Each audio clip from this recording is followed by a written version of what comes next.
I think people don't understand the potential that dollar cost average has in a portfolio.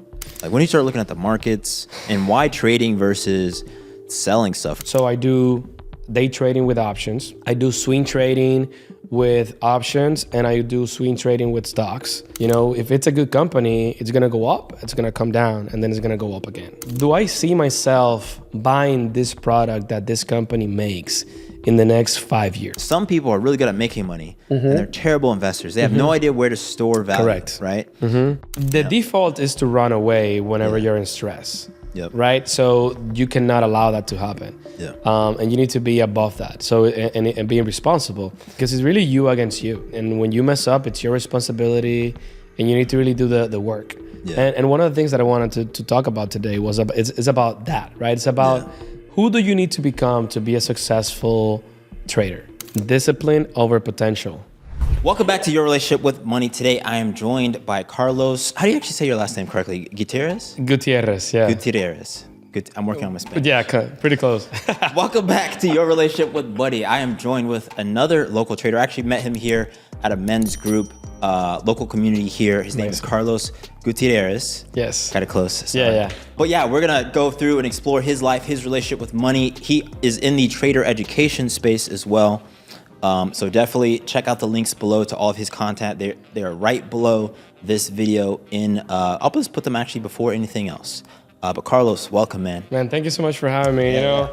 Thank you. Yeah, it's cool to be here. I mean, we met, like three weeks ago? Not too long ago, yeah. Yeah, maybe like a month ago at the Planet Man event that Drew throws once a month. Yep. And there's just like such a good energy in that space. Yeah. And when I met you, I was like, yeah, there's definitely some collaboration opportunities with this man. I've mentioned the men's group or the Planted Men that Drew started on here before. That's awesome. So if you're in Miami and, looking for a community of, just men trying to be better, definitely check it out. But yeah, man, I want to start kind of with you. We'll go way back in time. Sounds good. Let's do it. And you're a kid.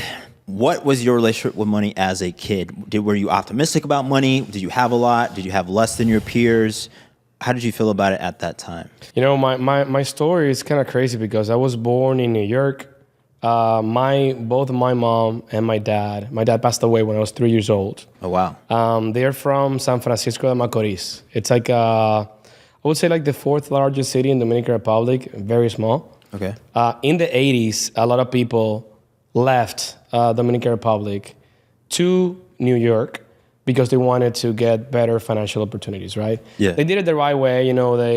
My mom had an undergrad degree. My dad was a lawyer. So they went to Manhattan and they started working. And we were born there. So, we were like in an immigrant community, Washington Heights, in New York. And obviously, at that moment, it's like you're obviously an immigrant trying to make it. So you have that sense of like, I don't have enough, but I'm in the right space. But I'm here to get more. Yeah. So I've always kind of like been in that sense. But I'm blessed because I'm a U.S. citizen, and I was around people that were hustling, honestly. Yeah. So that was kind of like the first memory that I have about money. When my dad died in '95, we went back to Santo Domingo, Dominican Republic. Okay. So my mom's family had already moved to Santo Domingo, which is the capital. And then it was awesome, man. Like we lived a bunch of people together in one apartment. It was like my grandma, my uncle, my aunt, my mom, me, and my sister. Wow. In one apartment. Yeah. So I think like from that sense, like I felt very abundant.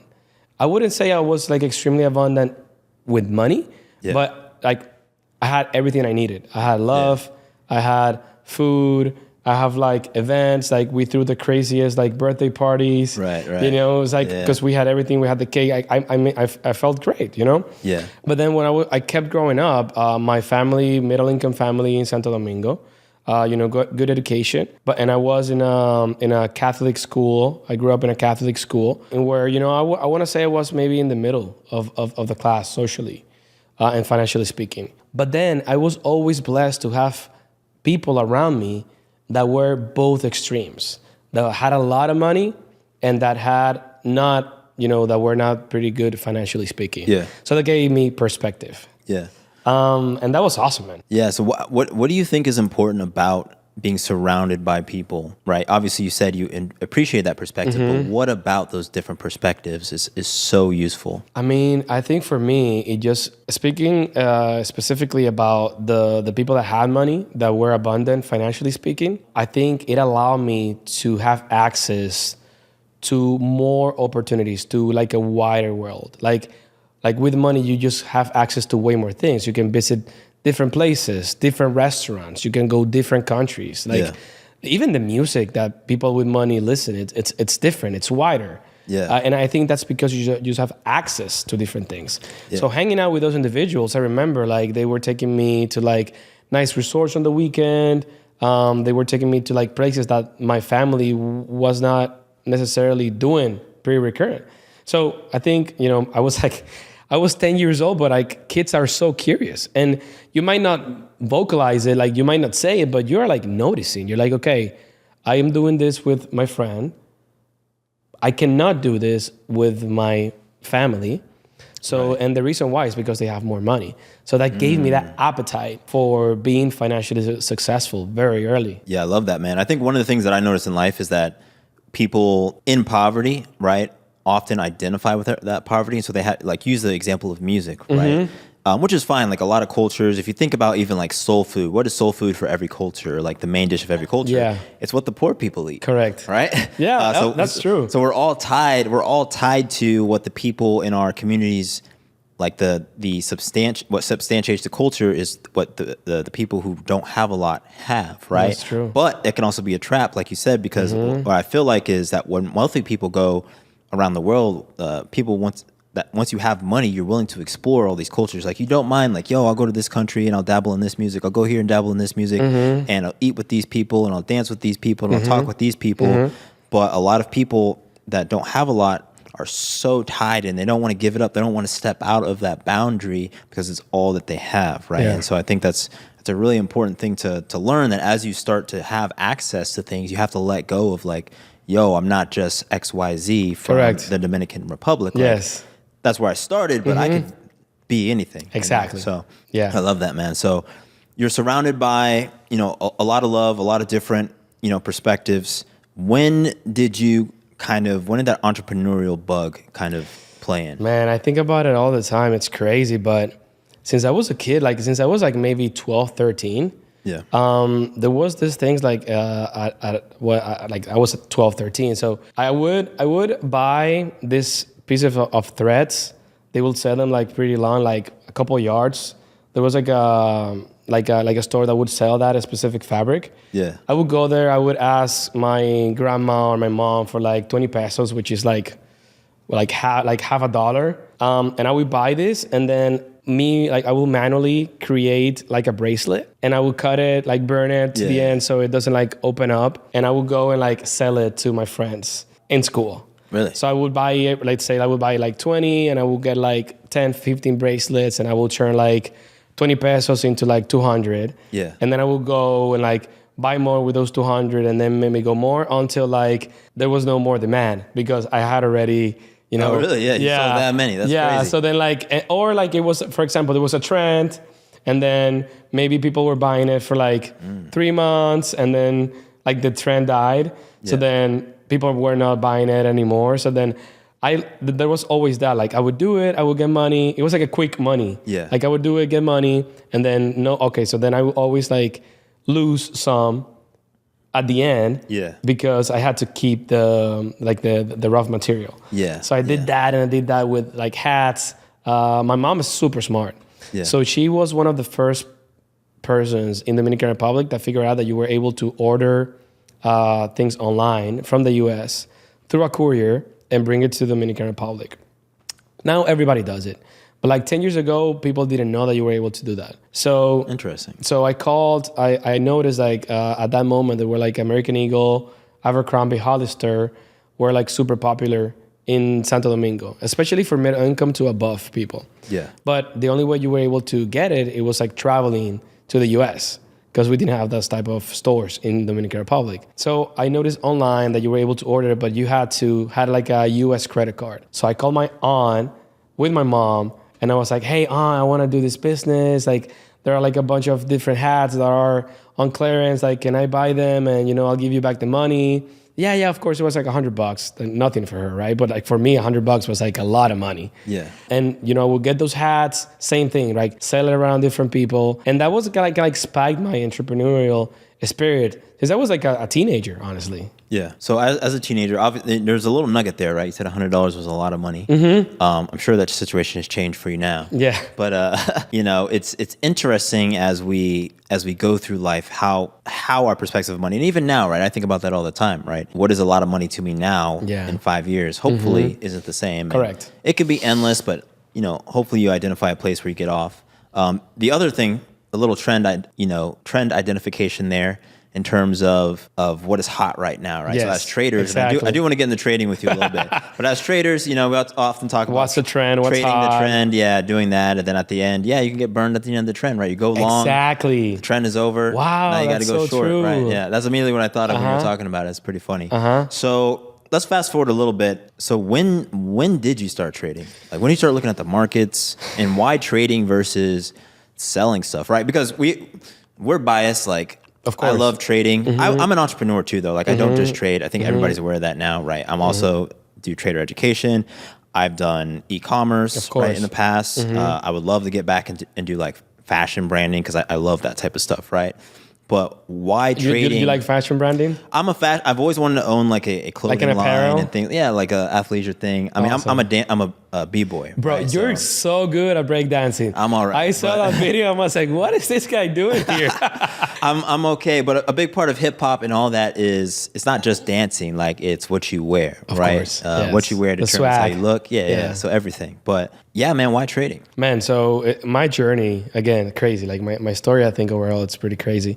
But I never thought about being a trader. Never. Yeah. Because like in Dominican Republic, again, people don't talk about trading. Like that's not something that they teach at schools. That's not something like you will see as a career opportunity at high school. Yeah. Universities definitely don't know about it. No one talks about it. No one It's talks not even a about real it. thing. Yeah. So the way I found out about it was so I'm a civil engineer.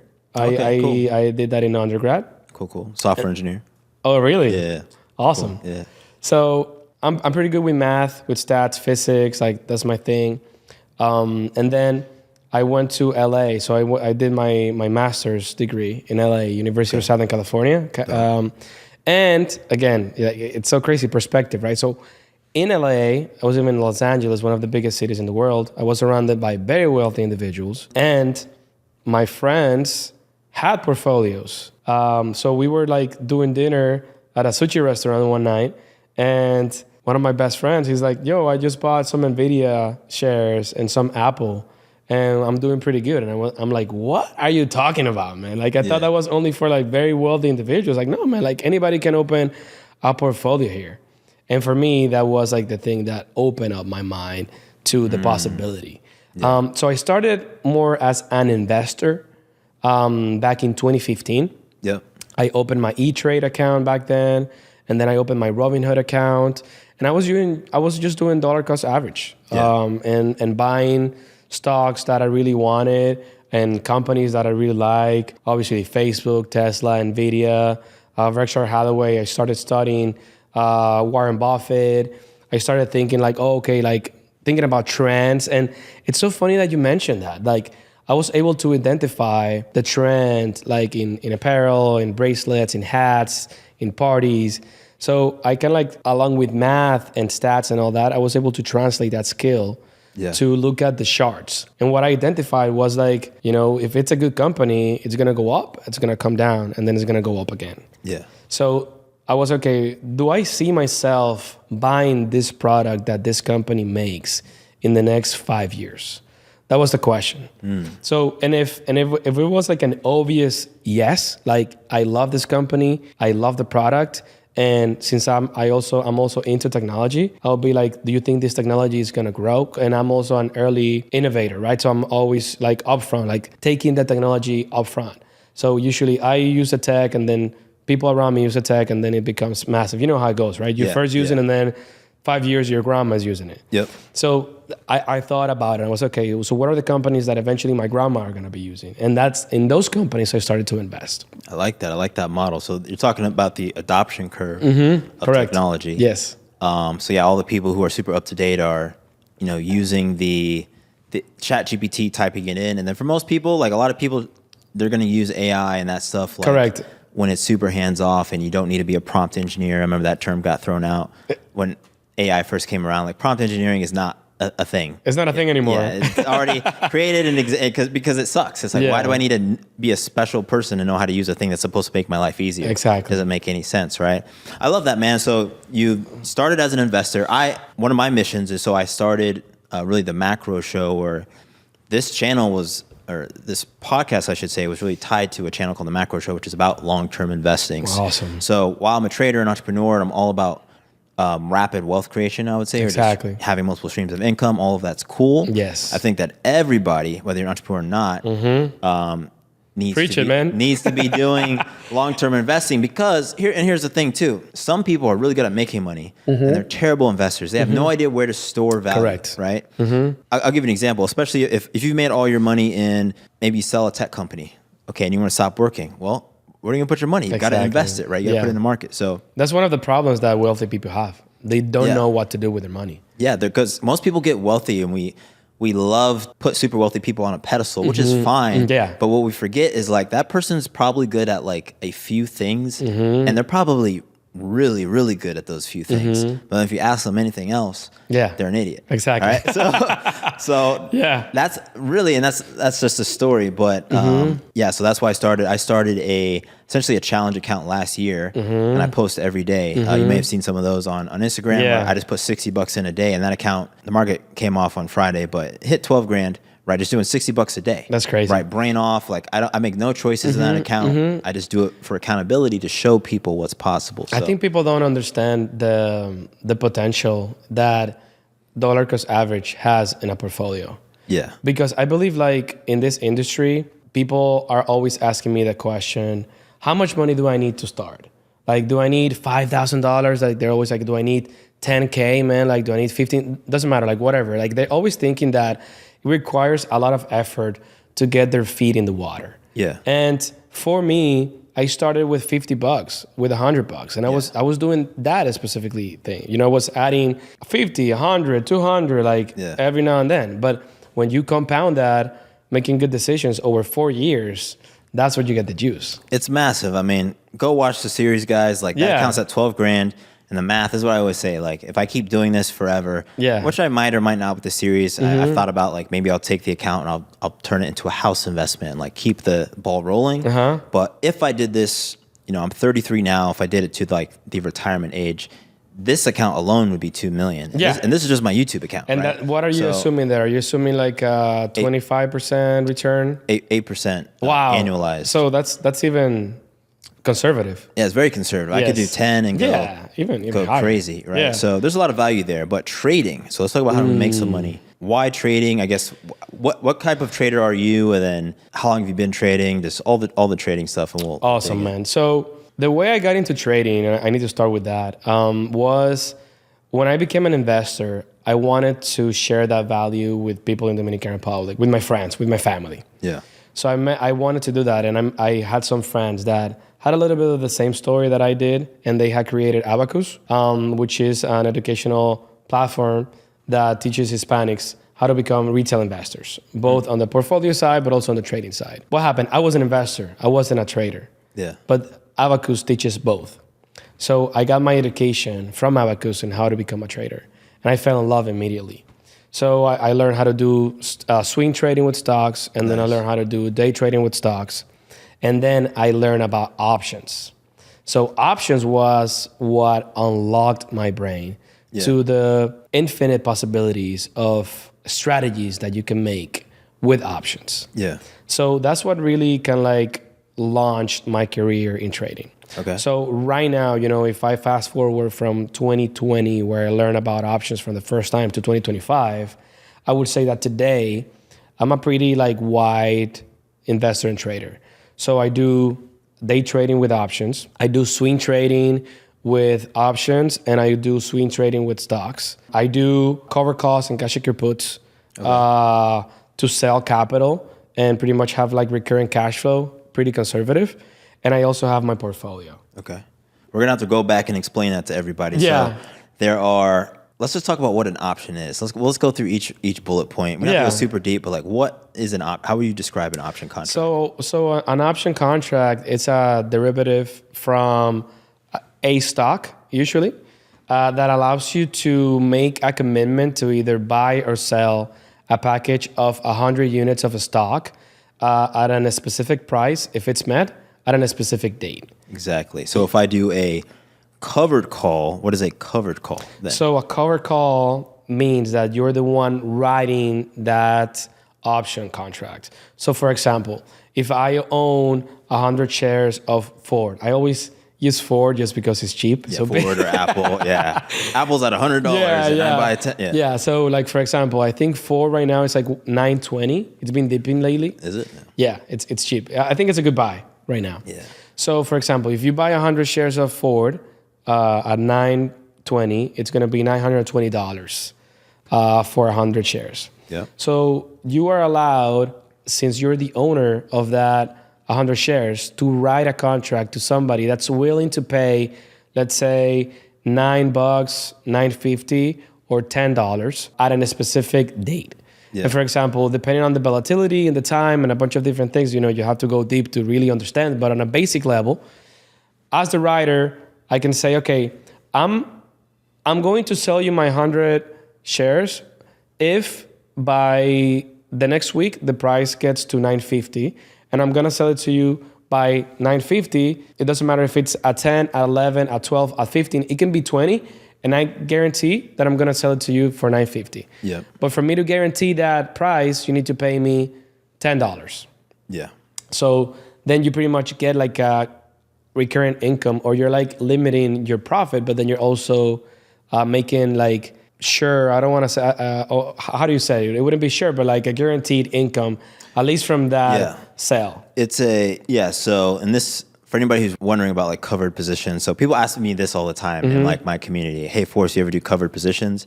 I think it's fine as a strategy. I always tell people, if you want to make money, focus on like binary positions. So go long a call or go long a put. Yes. Once you have a portfolio, oh man, that's when then you can come back and ask me about covered positions. Correct. Because it makes more sense. Like if I've been investing for a long time and I have $500,000 worth of NVIDIA, and it's like, okay, I'm willing to, I don't know what NVIDIA is at. Let's say it's at, I think it's like 135. Okay, NVIDIA's at 135. And I say, I don't think NVIDIA is going to go to 160 in a month, but a lot of other people do. Yes, exactly. So I'm going to write a bunch of calls that says, hey, I'll sell it to you for 160. I'll sell it to you for 160. I'll sell it to you for 160. If it gets there by the end of the month, right? So that's the expiration. And if I'm wrong, what's cool about that is everybody wins. Exactly. Right? So like, but some people will do what's called, naked. They'll write positions naked, where it's basically, which I do not recommend, especially with high growth stocks like NVIDIA, Palantir, because those ones can kill you, man. Yeah, because, and here's the thing too, and this is why I always say just go long, because if you're right, if your thesis is right, you would make just as much, if not more, if you just went long on the basic contract than if you were naked anyways. Yes. So anyways, I can talk about this, but cool, man. So what's your favorite, you said swing trading. So if you had to guess, do you do most of your income from trading is from like swing trading or day trading? Like what's your kind of mix? So lately, most of my income has been coming from day trading. I've been killing it this year.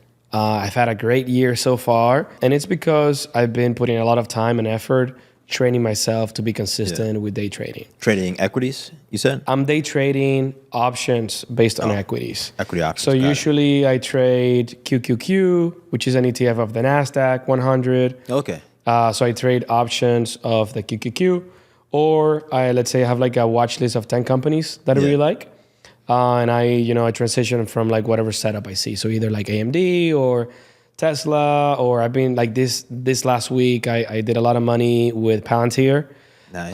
So I caught the top pretty much, and I did pretty good. But I'm like, I think discipline is where I'm like, now I'm pretty much like allowed me to be better at day trading. Okay. Because right now I'm super disciplined. I'm doing like 1 trade a day. That's it. Nice. Yeah. I mean, that's often all there is. I mean, if you look at the way that I talk about trading is usually as like poker. Right. And it's like, you could win a hand with a 2 and a 3. Do you play poker? Yeah, I love poker. We should play. Yeah. I've been thinking about doing a poker night. So it's like, yeah, if you got a 2 and 3 in hand, like, sure, out of a million games, you could win a hand with that. But pair aces in hand, right? You're going to go all in on that one. Right. So it's just like a lot of traders look at setups, or here's what will actually happen. Well, people will send me they'll send me any random set of bars. Yeah. Like, hey, Forrest, what do you think about this? And I'm just like, there's nothing here. Exactly. Like, it's like, I could explain it. I could tell you what I think, but it's just like, look, is this part of this is what I always do, and it always pisses people off. Yeah. And I'm like, all right. Because they feel like I'm not answering the question, but I'm answering the question. It's like, all right, what's your system? And it's like, I just want to know. It's like, dude, what is your system? Yeah, people just want to skip that. Does this apply? Does this fit in your system? It doesn't fit in my system, but let's actually break it down together. But yeah, there's only a handful of really good trades. So something I did, so all 2024 is, well, I'll tell you my journey as a trader first. So please. I started trading. I worked at a retail brokerage. Right, so I got my Series 7. Awesome. Which is not trader education. It's just like securities education. Working as a programmer, but I was working at a brokerage firm. So that was like my first foray into like, the markets. I was always entrepreneurial before that though. And then tried to do some algorithmic trading with a buddy of mine. That doesn't work. Trying to do 1% a day. We failed for a lot of reasons. Lost money doing that. And then, yeah, of course. Eventually, I stared investing, very similar to you. I started investing. This channel was actually originally just around investing. Awesome. You can go back. I actually saw 5 years ago is when I first did a video on Palantir. Really? Telling people to invest in Palantir. Wow. So I posted it. I made a lot of money on Palantir in this last 2 weeks, man. But yeah, I was like, dude, I remember I did like 3 or 4 Palantir videos, like buy Palantir. But I had worked on a government contract as a software engineer. Gotcha. With Palantir. So I knew about the tech. And I was like, 5 years early. Yeah, it's like, it's funny because a lot of people that would, vouch for Palantir were people that understood the technology. Yeah. And maybe from your background as a software engineer, you were like amazed by what they were doing. Well, I saw, and I don't have my secret clearance anymore, but I saw like a lot of their mission control software. So if anybody doesn't know what Palantir, they have a whole suite of products that all work together. It's crazy. But I went into the actual control room where they essentially imagine a real battlefield, and on the screen there's a bunch of guys in a room and they're watching live feeds of the war. And so they have a bunch of software that does like real-time 3D mapping and stuff like that, and like AI and a bunch of they're like predicting potential scenarios and stuff like that. It's crazy, bro. But this was like 5 years ago, so I'm sure. Imagine where they are now. So I was just like, yeah, I'm gonna go buy some shares of that, dude. But that's crazy. That's fine. So like, technically, a lot of companies could do that. Was actually my investment thesis was they had good government contracts, and government contracts tend to grow. Yeah, they were well positioned. Yeah, because of Peter Thiel. Yeah, so there's a lot of upside there. Exactly. But trading, I started doing that, and then I was basically a swing trader. The time frames got shorter and shorter. Exactly. And eventually, that just turned into day trading. Now I trade futures mostly. But I do like SPX options. So I do a little bit of equity options, but mostly I'll look at like a few of the big things that make up the indices. Okay. To drive my thesis into like SPX options. Nice. Whether it's dailies or just whenever. But I honestly don't trade options too much. It's mostly futures. And then my options trades, if it's like a perfect setup. Yeah. That's the thing about options. The time decay can kill you. Yeah, especially on zeros, which is... No, I don't do that anymore. I've done it both. I've lost a ton of money in the market. My biggest loss, it was technically an unrealized loss, but I lost $500,000 in like a day. Wow. Right. That's a lot of money. Yeah, I know, bro. So, that is a good amount. trust me, dude. So it's interesting because like I always tell people, like I've met more traders now, but until I really started like growing YouTube and like talking to other traders, I didn't know a single person that I could relate to. It's hard, man. Life experience. Yeah, it's hard because it's a really painful journey. That's what people don't understand. Yeah. Because it's really you against you.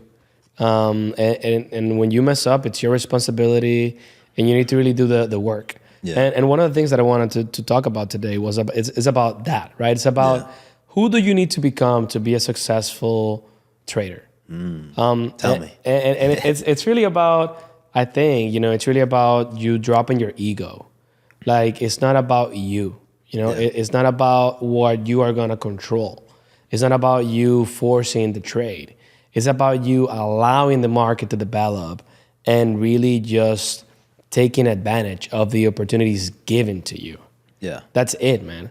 And being disciplined about it. So you're just like taking advantage of the system that really allows you. So you learn the rules of the game and then you apply it. But I think that when it starts messing up with you is when you are making it all about you, about how good I am. And when you go in the market and you say, I'm going to do that, like I'm going to get so much money today. Or when you go back and you're like, I'm going to revenge trade after like a loss. It's over, man. Like the market is going to beat you up to death. And I've been there. So I've been in both sides where like as a beginner going in the market, did pretty good. Then lost it all. And then I had to really like work on myself, like super deep to understand what's going on with my ego. Where's my psychology? Like, how did you go about that? Like, was it very like, because I always tell people like trading is very much, you will either need to like learn psychology or go see a therapist. Yes, I did it all, man. You're gonna have to unpack a lot of stuff to be a trader. So it's a lot. So I read books. Yeah. I talked to my peers. I did personal coaching with previous traders that are successful. Nice. I got really close to God. Okay. In a sense, like my journey has been pretty connected to God as well. I think like when I really unlocked the full potential was when I understood that it wasn't me that was going to do the entire thing. Like it wasn't me controlling the facts. Yeah. Like there was like a higher power behind all the abundance, and everything given to me was given by God. Yeah. And I was just like living that glory from Him, right? So when I actually made that decision, and I was like, this is not about me, man. Like I'm not the one that's going to get it done. God is going to get it done through everything that I've put. And I always say, like, you need to pray like everything depends on God, and then work like everything depends on you. Gotcha. So I did that.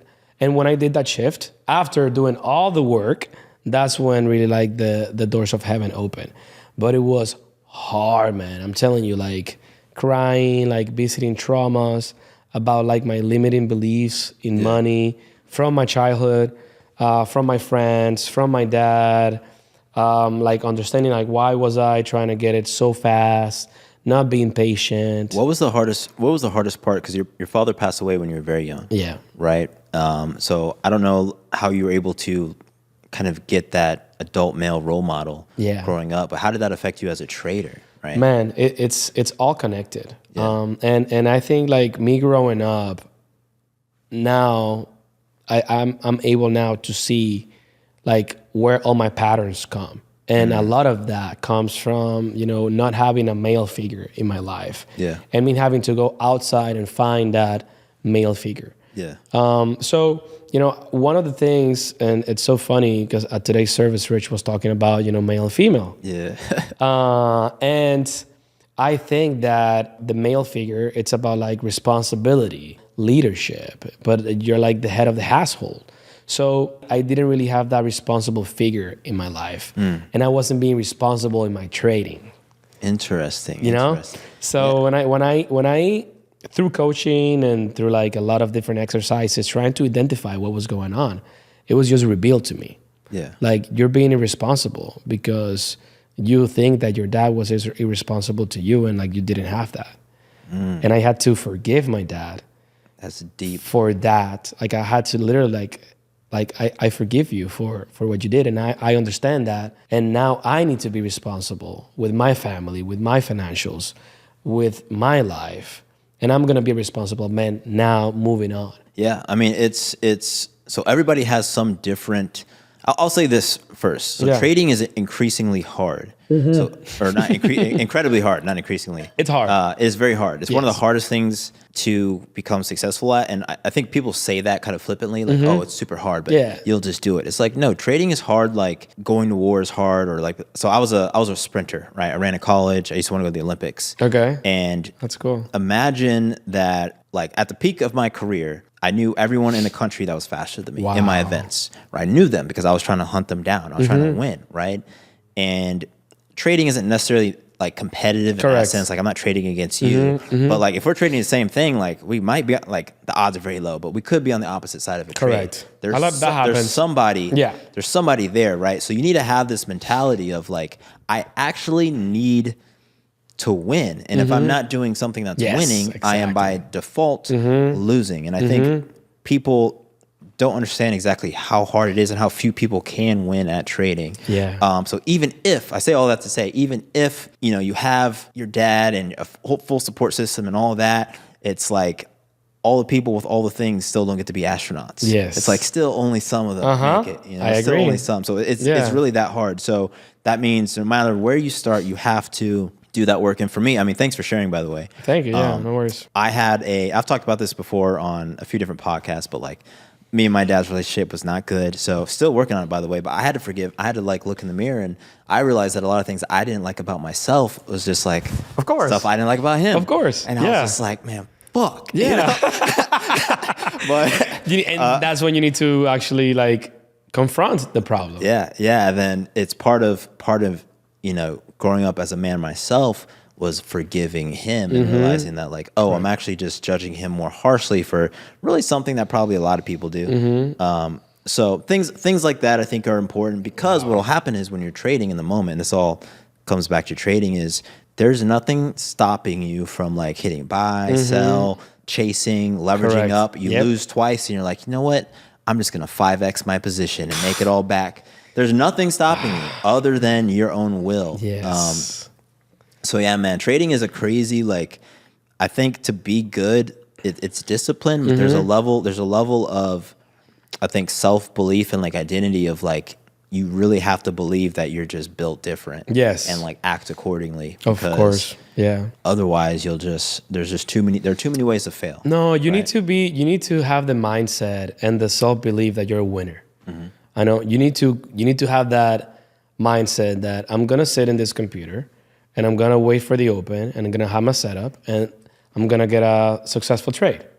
And I'm going to close the application with more money in my account. Yeah. Like you need to have that mindset. Yeah. If you don't have that mindset, you're not going to be a good trader.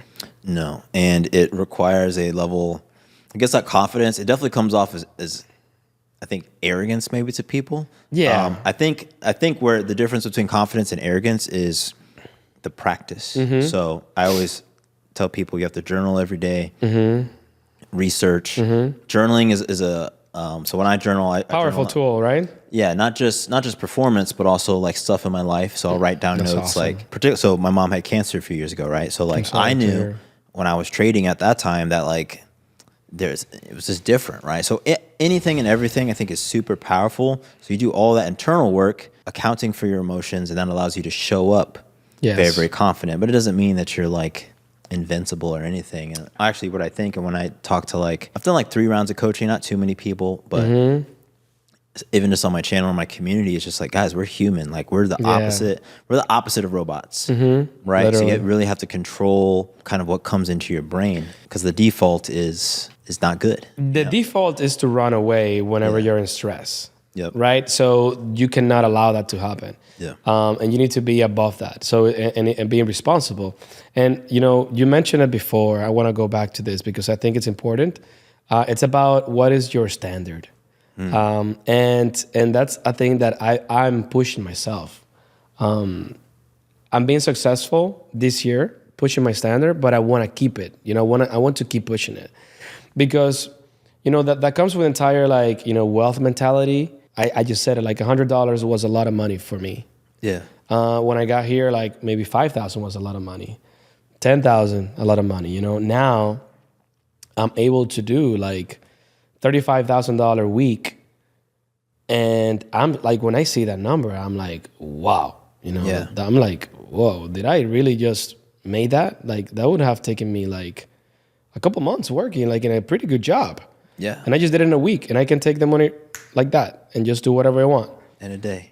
So, and it's crazy. Like last week, I put a number in my whiteboard, and I got it. And this week I was like, I'm gonna do double, and I got it. And it was like, the first time that I put the number, I didn't really believe that I could do it, but I was like, I'm gonna try to get it. So now I know that I can actually get that number on a weekly basis and get that extra cash flow. But now I also know that it can be higher than that. Yeah. You know? So it's like, and I asked that question to my community. Like, what is your standard? Because I'm super transparent, and I share the losses, I share the wins with my community.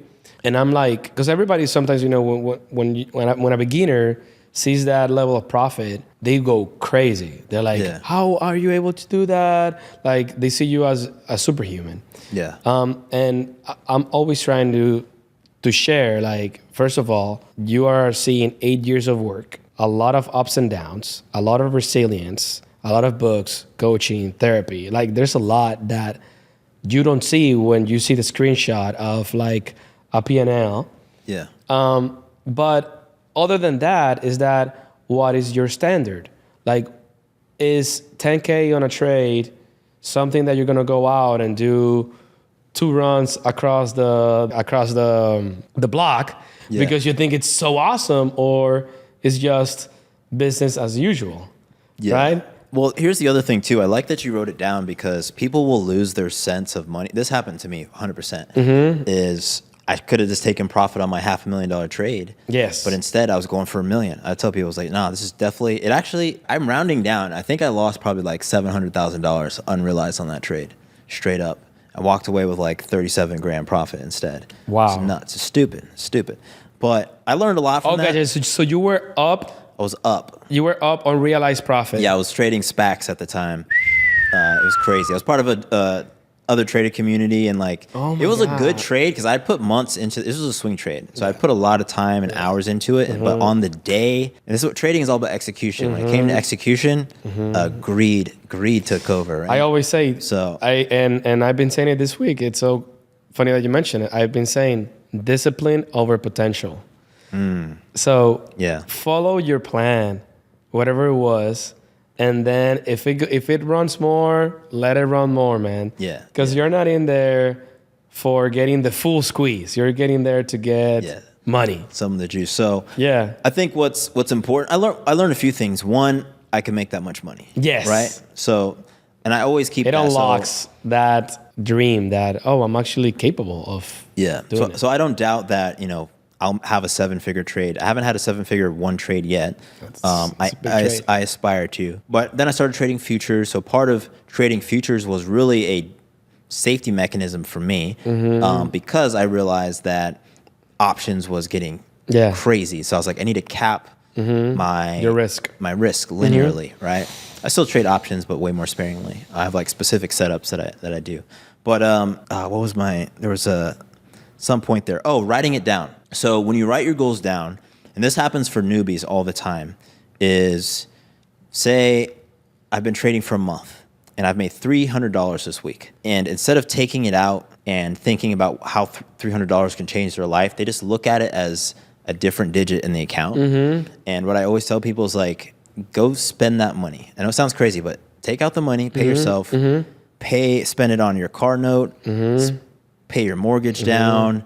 It's real. Buy your mom something. Because I guarantee you, like, if I gave you $300, you'd be stoked. Yes. You'd be like, oh, crap, I just got $300. But because it's a number on a screen and you made it so easily, now it's that first layer of greed where it's like, I'm just gonna do a little bit more, a little bit more. And it's like one of the best things you can do as a new trader is write down a goal, right? Ask yourself, how much money would somebody have to hand you right now for you to be excited? Is it $20? If it's $20, take the $20. Maybe you do $20 a week. Yeah.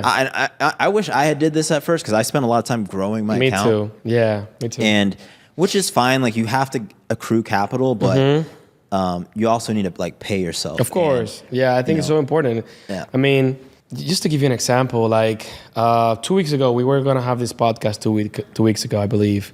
About that C8. Yeah, So, you bought the Corvette. yeah, time check, by the way, it's about, I don't want to cut you off. It's about going on 450. Okay. Cool. Okay. So, But like, me and my wife, we went to Cali, Colombia. yeah, And like that entire trip got paid from trading. I love that. Everything, right? And it's just like that level of abundance is like you feel so good, man. Yeah. Like we're going to the store and she's like, I want that. It's a little bit expensive. I'm like, babe, like just buy it. Like, Yeah. like we've been doing good. Like let's just live it. Yeah. Like we were going to another store, like just buy it, like and it just feels so good, knowing that you were able to make that from trading. Do you like buying stuff for your wife? Just because? Yes, Yeah. I do. buy her stuff all the time. And so we went to Japan. That's awesome. Last year because that's my girlfriend off screen, but Yeah. she's helps with everything. Awesome, But, taking pictures. yeah, we went to Japan, and when we were in Japan on like a week trip, I had to trade. I was just trading the daily chart, barely took any trades, and like half the trip, I didn't pay for the whole trip, but I didn't really think of the trip that way. But I was like, I just made half this trip back in one trade. That's in like crazy. 6 hours. Yeah. While we were just out and about. But yeah, continue your story, man. No, and I'm like, with your point, it's like you need to pay yourself because that's when you're actually going to believe that you are a trader and that you are living from your trade. And that's like a commercial operation that you're doing for yourself. And I think, people get too hung up with the idea that they want to have like $1 million. They want to have like a $10 million account. They want to have like 100 million, like before they're actually living the life. I mean, I've seen it in social media so often, like especially with these crypto traders, where they're like, oh, like $200,000. Yeah. They lose it all. They don't buy a watch. They don't take a vacation. They don't like get a new closet of clothes. They don't buy nothing from their mom or anything. It's like, man, like take some money out, spread the wealth, and then continue making more money. Yeah. At least take half out. Like if you're just gonna risk it all anyways, just take half out and like thank me later.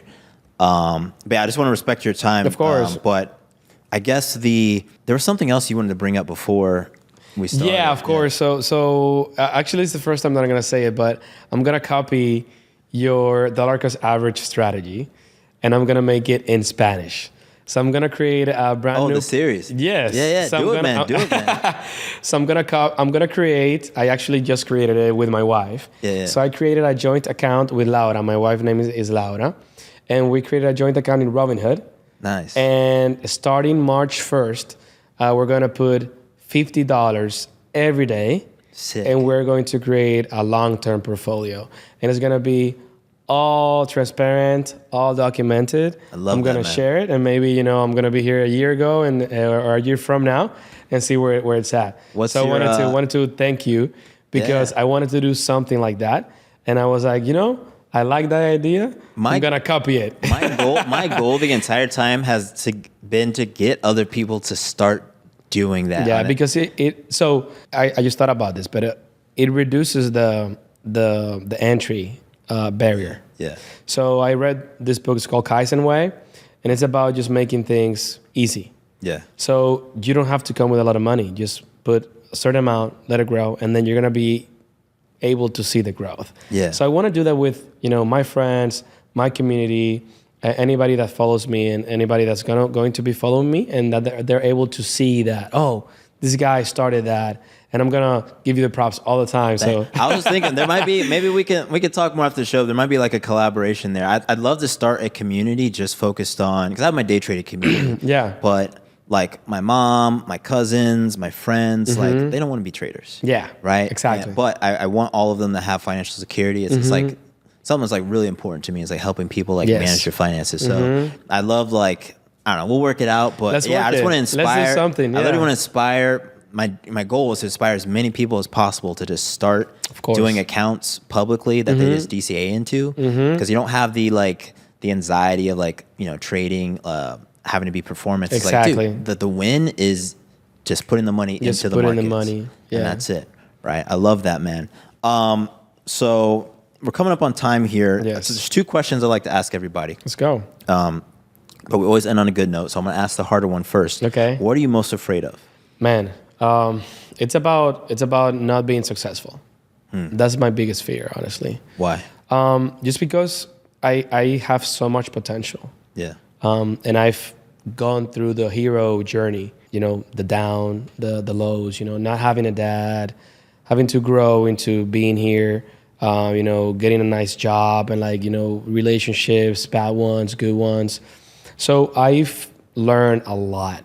Yeah. And I have what it takes to be someone that's able to provide a big social impact. Nice. And I want to be coherent with my impact.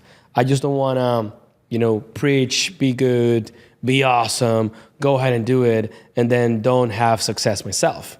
Yeah. I want to be someone successful that's preaching success. So, you know, that's my biggest fear. Like, you know, time passes and a lot of people believe in me. So, you know, it can be good pressure, bad pressure, whatever. But I like my fear is like 15 years from now, let's say I'm 50 and I look back and I'm like, I didn't accomplish my dreams. Yeah. That's a common answer I get when I ask people this. I think the thing that I always say is, one, I agree entirely. I think we all want to be successful. Yeah. I think, you know, how you define success is important. I think hero, I'm huge on semantics, so I don't say this as a criticism, but I think oftentimes heroes die, right? So be careful about, you know, necessarily wanting to be a hero, because, you know, sometimes the impacts you've probably already made and changed a lot of people's lives. Yeah. Maybe they haven't spoken up. So I think that's just really important too, man. But the last question, what are you most excited about? Oh, man. Honestly, man, I'll be honest. I'm excited about all the relationships that I'm going to create in this new journey of expanding my brand and being able to fully provide a lot of impact to people. I'm super excited about that, man, because it's like same thing, right? I know that I'm ready now to provide the value. Yeah. And I want to collaborate with people like you, with Andrew, like with Josue, you know, with people that have that goal of providing value. Yeah. And that they believe that it's not it's like you add value and it's a win-win relationship, you know? Like we're not competing against each other. Yeah. So I want to surround myself with people like that, and I want to create like a lot of opportunities for others to join as well. Sick, man. And let's talk about the business. We got to give you a shout out. So, of course, yes. What's the name of the company? Where can people find you? Of course, yeah. So our company name is Abacus Exchange. So you can find us at Instagram at Abacus Exchange, YouTube Abacus Exchange. Also abacusexchange.org. We are pretty much an educational company that teaches Hispanic people how to become retail investors and traders. So we're tailored specifically for Hispanics. So everything that we do is in Spanish. We have a company established in Toronto, Canada. We have offices there. We have offices here in Miami. We have offices in Santo Domingo as well. And you can go literally from zero to becoming like a professional trader through our courses that happen every 2 months. That's sick, man. I'm going to have to learn Spanish and do some courses for you guys. Of course, translate yeah. them or something. We might do something here at The Move for our Miami community. Heck yeah, man. Love to host you guys. Carlos, thank you, man. No, thank you for having me. Great time being here. Awesome. Cool. Awesome, bro. That's it. Bro, that was good. Yeah. Enjoy it. It's cool. Yeah. I'm never gonna look back, 'cause damn, I was built to last. You move slow and I move fast.